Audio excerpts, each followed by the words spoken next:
I'm on your side.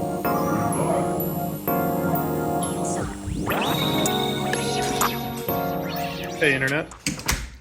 So for our first YouTube video on the Door Load channel, we will be doing a few things: a garage tour, a garage cleanup, right? We're gonna go over the board of all the things that need to get done to this car to get it just running. That board is just full of things which are literally MVP items, the bare minimum to get this car rolling again.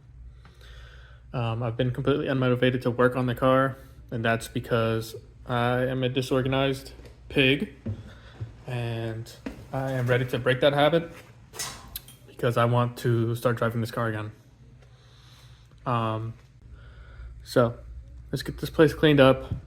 Let's plan effectively, and let's start building the lowest EF. Money, but I hate going to work. I guess that's why I gotta make this rap shit work. I guess that's why I'm grinding every single fucking day, while you be on your ass sitting down and getting paid. I had to cut some people off cause they was moving late. I had to cut some people The off. second day, I took the rest of yesterday's afternoon to just really lock in and get everything, organized, even down to the sockets. Yeah, so we're now working with a clean-ish garage.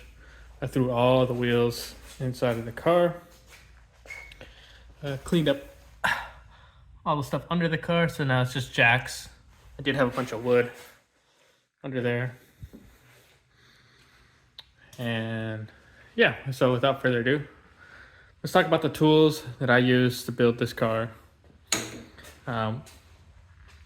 Obviously, my biggest advantage when it comes to building a car, a standard car, is that I have access to a welder. I bought this welder off of Facebook Marketplace. I don't remember how much. I probably can go find the listing, and I'll throw it on screen somewhere. It was a decent price. After getting the welder, I went to Harbor Freight and got some wire. I have a few different sets of wire. So I have some really thin stuff. That right there is 025 for body panels and stuff for when we start doing the wide body for this car. I got some stainless wire over there because I want to do my own exhaust, and I want stainless tips. And we have a 125 cubic foot tank. This tank is being rented, but I have the rights to a 90 cubic foot tank. When I went for my refill on my 90 tank, they told me they didn't have any in stock, and so what they were willing to do is let me hold on to this 125, and when I went back for my tank, we'd be square. I have this hood. If you guys watch any welding reels or anything like that, you might have seen this marketing from True Arc. I really liked the way that this regular hood looked. I don't know, it looked very old school, very vintage. So I just got this one. It's plastic, which I'm not really a fan of here. These snaps are really nice, but they are all plastic as well. They're not like metal. I got a really nice lens for it. I haven't used the lens yet. I've mainly been using this Harbor Freight auto darkening. As you could tell, the window is much smaller compared to this one. I'm gonna be able to see everything in this one. And the reason why I use an auto darkening is because I work in a shop like this, where there's not much light. I do have my little lights that I can put up, but when you're in a shop, you're indoors, it's nice to just be able to see what you're looking at with the auto darkening. Okay, cool. So you can see we're building out the new towers based off of the frame here. I will be adding a piece to connect this side to the firewall. I just haven't done that yet. So you can see, very standard. It comes up, goes over, goes back down, ties in here. And we have this side so that we can hold up this front clip in place. The other thing we've been working on is the subframe. If I zoom in here, you can see it's cut up. So we've cut that up so that we can raise the subframe from, instead of cutting the mounting points, we'll cut the actual subframe itself while welding some top plates. And the reason for that is, I'll probably get a light under there, but the subframe bolts, the stock, if it was stock, we would rub through the bolts before we hit the floor. So yeah, the subframe needs to come up because we want to be laying down our floors, because our floors are right, right here where the door is at. And finally, let's take a look at this list. When I close my eyes, I see bags full of cash. Y'all doubted from the start, but now I'm counting hella racks. All right, on this list there are, we have separated front and rear. And as you can see, the rear list is way shorter. So to get rid of, we're gonna knock some stuff down on this front list just to even out the list, because there's a lot to do on the front. And I think first things first is we would like to see this back on the ground, right, with the new rims. Even if the quarters aren't on, even if the doors aren't welded in place like we plan on doing, as long as we have the front suspension back together so that we can put the engine back on the ground, and then we can place the engine in the car while the car's in the ground, right? So we can clearance it out. That'll be the first thing we want to do. I did get started on the subframe. As you can see here, I'm gonna step in.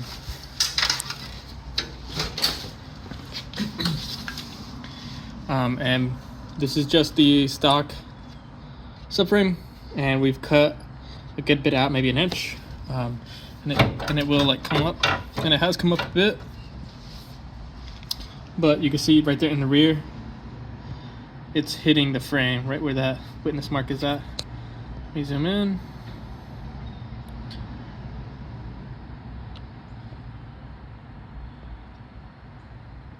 There we go. And it's getting hit right there. So we're gonna pull this subframe out. You see right there. Pull the subframe out, and we're gonna probably trim this metal up here so it can finally sit up flush. Once we trim that metal up, we'll place it back in the engine, just verify that it is sitting where we want, and then we'll take some of our good metal, we'll grind this out, and we'll plate this up here and then on this side too, just to make sure it doesn't bend too much. While it's off and while we're welding that, we are going to do some cuts, right? So the new LCA will mount up here instead of here, and we'll need to spread out the metal in between so we can fit the arm. So now that we have that short end, right, front and rear, and we also shortened the LCA mount, you can see the bolt isn't all the way in. I actually had some problems with some casters, so if we look at this hole, you can see it's kind of, if you're drilling straight on top, you kind of drill at an angle, which is not the best. So that's what happened here, where this top hole is a little higher, or I should say the hole in the rear is a little higher than it should be, because it'll throw the this top hat mount off. If your LCA is sitting sideways like this, your top hat will also lean that way, and that's not what we want. We need to sit nice and center. I measured this out to the floor, so I put some markings back here in the back of the top hat, basically with this wheel on, and I'll throw that on so we can start filming.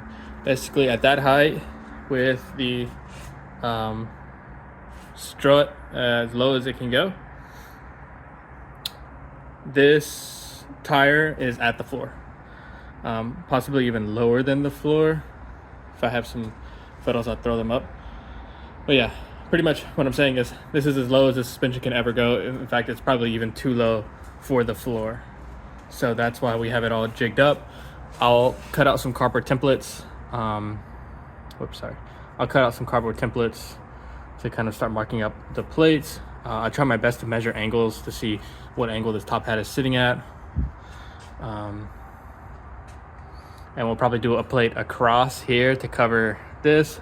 We'll probably stop it right around here. Switching the camera angle to 0.5 here. I can't even get the wheel all the way in yet because we're having some contact on this side and some contact on this side, so we will actually need to cut a bunch of this out. Still, it's crazy that we still need to cut more even though we've clearly cut so much already. I'll give you the idea of the body lines here. Alright, so this is kind of the setup we're going for with the control arms. Normally on this setup, these are pointed up to the strut tower. I think I have a spare tower in the back. Yeah, these arms usually point up to mount just like these struts. But I had the idea last night, why am I trying to go, up? Why not just go through this brace here? You can see we have a bit to soak up here to set these arms all the way in. And stick the arm like that, but the way that this sits, I think this gives me -20 with the ball joints flipped and all the way back, and -20 isn't enough. So I have a step bit coming in. We'll probably open this up a bit and just get it all bolted down for now. But I have some 10 gauge, which is way stronger, which is what I'm using for the strut tower. You know what I'm saying. And for the strut itself, I might even double up on these or find like some thicker sheet. This 10 gauge is pretty strong, doesn't like to bend, so I could stack them up. That's how I did it in the rear. I stacked up 2 10 gauge or 2 14 gauge actually. This is a 10 gauge. Anyways, you can see I have a mold here. This is still kind of hot. Boom, like this, right? But you can see that this hat would be too wide. It might touch these arms. So you can see under this, right? I have it molded to the actual hat.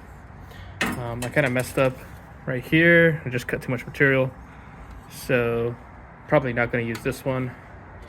Gonna make definitely some more templates with these, and what I would do is put this on, let's take this one off. What I would do is with my chalk, you can just mark out where the hat is at. See, did a pretty good job here, but on this side I just cut too much material and I'm not really satisfied with what we have left to grab when we tighten that down. So yeah, this is kind of what we're looking at so far. All right, this is probably a good stopping point for vlog number 1. We got the top hat put in. Remember I said I cut too much material. Anyways, I cut a new one and fits in pretty well. Still need to sit it down some.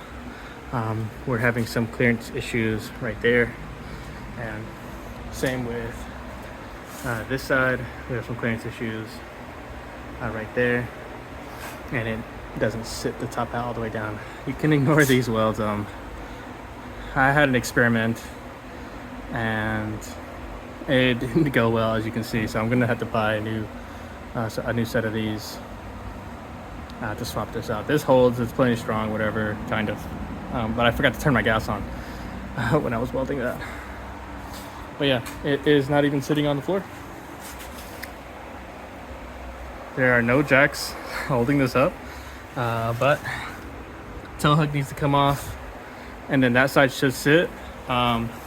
But when I did these floors on this car, let's see if we can see it, I welded in the little notch that I wanted to grind through. I think I'm pointing it at the right spot.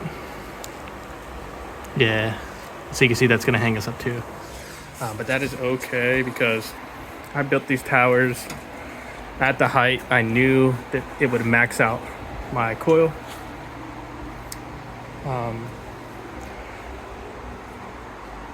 So I can also say this isn't even max low. Max low would be body on the floor with the wheels not even touching the ground. So yeah, we can end the vlog here. I want to do one thing, which is we are going to measure from floor to door handle, because a good friend of mine thought that that was a good way of measuring, you know, comparing EFs. So you can see I'm about 19.5 to the floor to the door handle, and that is what we're looking like. Hey. Sir, need to set this down just a little more. It will go down a little more. Yeah, this is close to what the right is.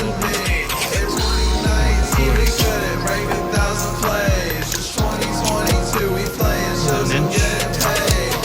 Definitely should come lower. The rear isn't even maxed out either.